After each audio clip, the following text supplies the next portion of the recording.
अस्सलाम वालेकुम जी, welcome to our YouTube channel पिनी टॉकीज। आपका दोस्त उमैद आपके साथ। जी हाँ दोस्तों, पाकिस्तान क्रिकेट बोर्ड ने दो बड़े अहम फैसले किए हैं।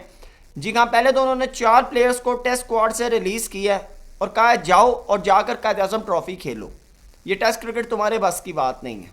जी हाँ, वो 4 प्लेयर्स कौन से हैं? जी हाँ, वो आपको अपडेट देंगे और इन 4 प्लेयर्स ही को क्यों कहा है, और साथ आपको बताएंगे कि पाकिस्तान क्रिकेट बोर्ड के अंदर नया चीफ सेलेक्टर आने वाला है। जी हाँ, और आकिब जावेद साहब की जो है वो सुनने में आ रहा है कि छुट्टी होने जा रही है। जी हाँ, क्या अपडेट है वो तमाम चीज़ें आपको इस वीडियो में बताएंगे।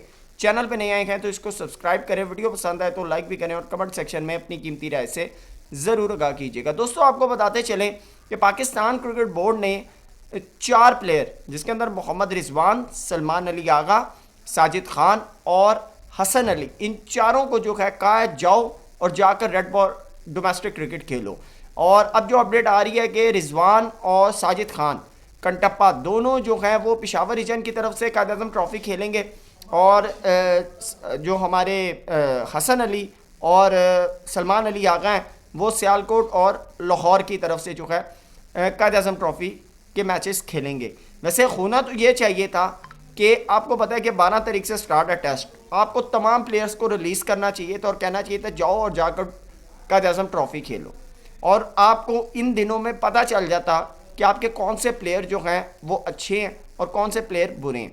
ठीक है, ये मैं आपको बड़ा क्लियर बताऊँ। वैसे तो हमारी क्रिकेट कितनी अच्छी है और टेस्ट क्रिकेट कितनी अच्छी है ये तो सबको ही पता है। दूसरे नंबर पर where is Abdullah Shafique and where is Babar Azam. Babar Azam अभी ये जो प्रैक्टिस सेशन के मैचेस हो रहे थे उसके अंदर स्पिनर्स के आगे स्ट्रगल कर रहे थे, और मज़े की बात है कि जो फास्ट बॉलर्स थे बाबर आजम से वो खेले नहीं चाह रहे थे। और अब्दुल्ला शफीक के ऊपर तो मोहम्मद यूसुफ खुद कह चुके कि लास्ट टाइम इन्होंने 100 किया था इंग्लैंड के ख़िलाफ़, और वो भी फ्लैट पिच के ऊपर। उसके बाद duck duck duck duck duck एक पूरा एक उनका जो है वो स्टैट है। तो क्या रीज़न है? तो हमें अपने तमाम प्लेयर्स को कहना चाहिए था कि जाएं और जाकर जो है आप भाई डोमेस्टिक खेलें। आपने जब टेस्ट क्रिकेट स्टार्ट होगी तब हम आपको कॉल कर लेंगे दोबारा। सेकंड चीज़ है कि ये जो कहा गया है ये स्पेशली तौर पर मोहसिन नकवी साहब की तरफ से कहा गया है कि पाए ने ना 4 नून जो है वो भेजो। अब क्यों इन 4 का नाम लिया गया, बाकियों का क्यों नहीं लिया गया? लेकिन अब मेरा जहाँ तक है कि साउथ अफ्रीका के ख़िलाफ़ आप अगर स्पिन विकेट बना रहे हैं तो वहाँ पर साजिद खान तो होना ज़रूरी है, क्योंकि अगर आपके पास नुमान है तो नुमान साजिद का कॉम्बो है। लेकिन फिर भी दूसरी तरफ अगर आपने रिजवान को भेजा, चले आपके पास रुहेल नज़ीर एज अ ऑप्शन हो सकता है कि आप रुहेल नज़ीर से जो है वो विकेट कीपिंग करवाएंगे।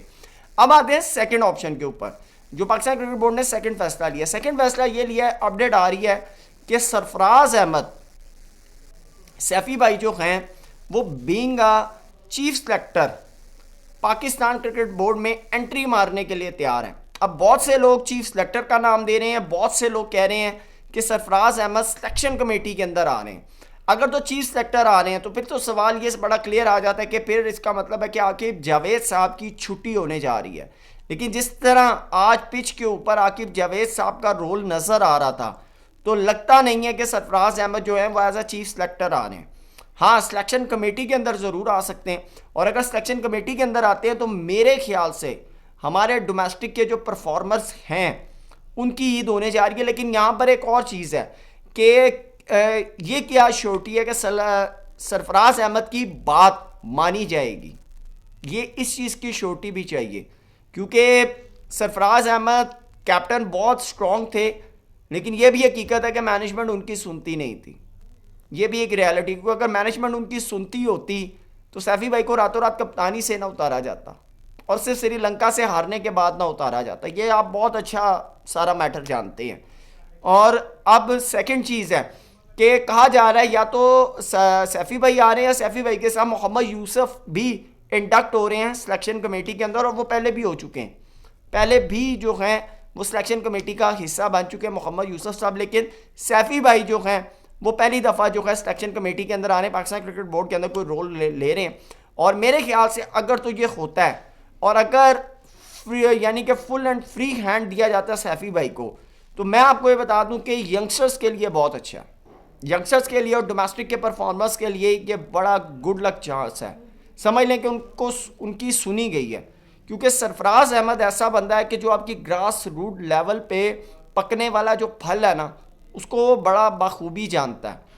लेकिन अगर अगर तो सैफ़ी भाई आ रहे हैं एज अ डमी सेलेक्टर, जिस तरह हमारे पास असद शफीक साहब हैं, अलीम डार साहब हैं, यानी कि सारी चीज़ें होती हैं जो सुनने में आया कि जो सियाह सफ़ेद आकिब जावेद साहब कहते हैं यस, वो कहते हैं ओके फाइन, ये मैं आपको बता दूं। तो अगर तो ये सिचुएशन आती है तो फिर तो चीज़ें शायद सैफ़ी भाई के हाथ में ना हो। लेकिन अगर जिस तरह मोहसिन नकवी साहब के साथ उनकी मुलाकात हुई और मोहसिन नकवी साहब चाहते हैं कि सैफ़ी भाई का रोल जो है वो सिलेक्शन कमेटी के अंदर हो, और अगर वो होता है तो फिर मेरे ख्याल से पाकिस्तान क्रिकेट बोर्ड के लिए, ख़ास तौर पे यंगस्टर्स के लिए काफ़ी गुड साइन है। दोस्तों, इस सारे मामले के ऊपर आपकी क्या राय है कमेंट सेक्शन में ज़रूर बताइएगा। Thank you so much. अल्लाह हाफ़िज़।